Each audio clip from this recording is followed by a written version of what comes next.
નમસ્કાર મિત્રો, દેશ અને દુનિયાના સુપરફાસ્ટ સમાચારમાં તમારું સ્વાગત છે। વાત છે અમદાવાદની। અમદાવાદમાં અકસ્માત બાદ તણાવ। અમદાવાદના એલિસ બ્રિજ વિસ્તારમાં છડાવાડ પોલીસ ચોકી પાસે અકસ્માત બાદ માથાકૂટ થઈ।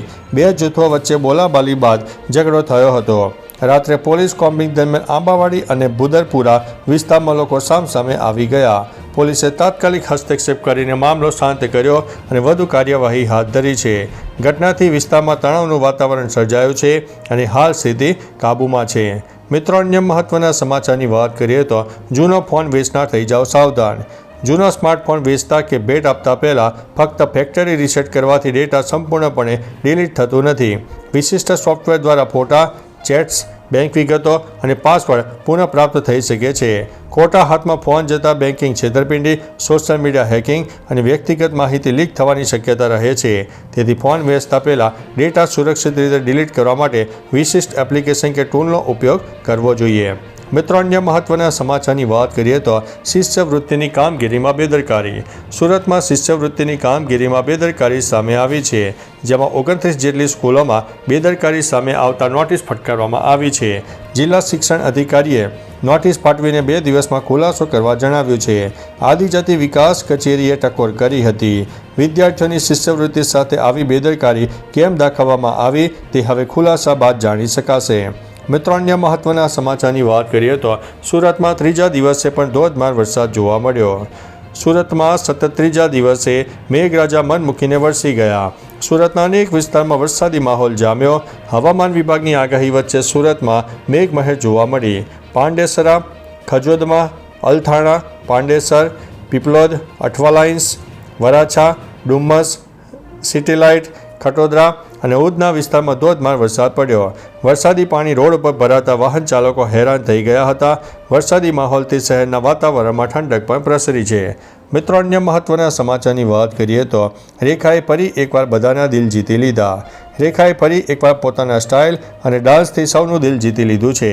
સબાના આઝમીના જન્મદિવસ પર કાર્યક્રમમાં રેખાએ માધુરી દીક્ષિત અને વિદ્યા બાલન સાથે સ્ટેજ ઉપર ડાન્સ કર્યો।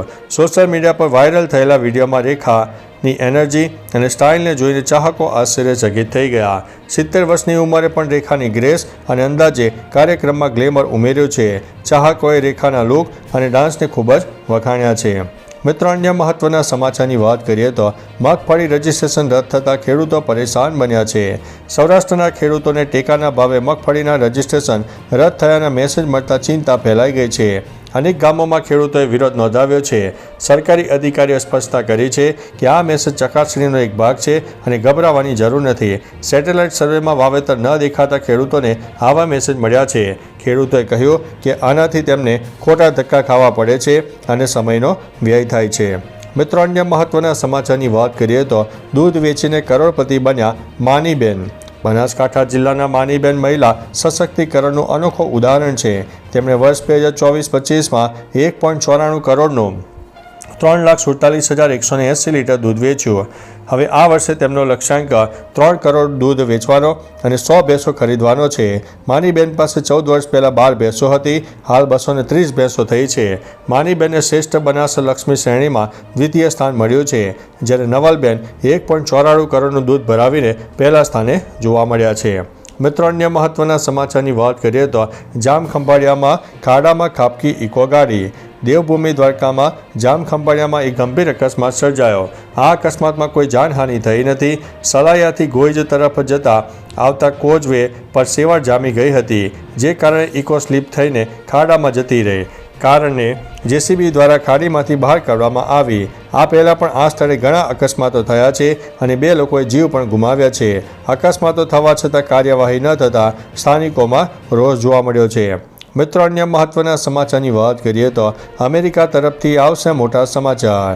ભારત અને અમેરિકા વચ્ચે હાલ વેપાર કરાર અંગે સકારાત્મક ચર્ચાઓ ચાલી રહી છે। દિલ્હી ખાતે તાજેતરમાં યોજાયેલી બેઠકમાં 7 કલાક સુધી દ્વિપક્ષીય મુદ્દાઓ પર ચર્ચા થઈ હતી।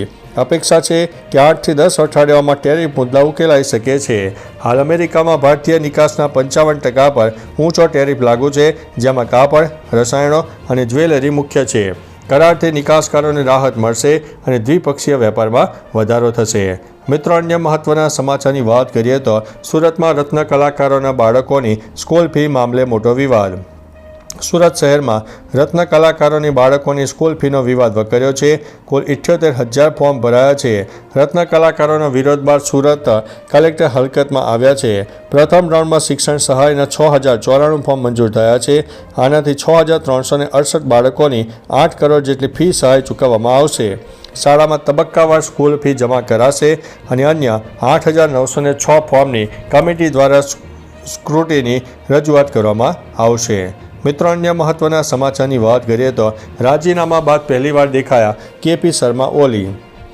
નેપાળમાં યુવાઓના વિરોધ પ્રદર્શન બાદ વડાપ્રધાન પદેથી રાજીનામું આપનાર કેપી શર્મા ઓલી રાજીનામાના 10 દિવસ પછી પહેલીવાર જાહેરમાં જોવા મળ્યા. પ્રદર્શનકારીઓએ તેમના ખાનગી ઘરને આગ લગાડ્યા બાદ તેમને સુરક્ષા માટે સેનાના એક બેરેકમાં રાખવામાં આવ્યા હતા. હવે તેમને સેનાના હેલિકોપ્ટર દ્વારા કાઠમંડુના ભક્તપુરમાં એક ભાડેના મકાનમાં શિફ્ટ કરવામાં આવ્યા છે. તો ચાલો મિત્રો, ફરીથી દેશ અને દુનિયાના સુપરફાસ્ટ સમાચાર લઈને મળતા રહીશું. ત્યાં સુધી અમને રજા આપશો. નમસ્તે.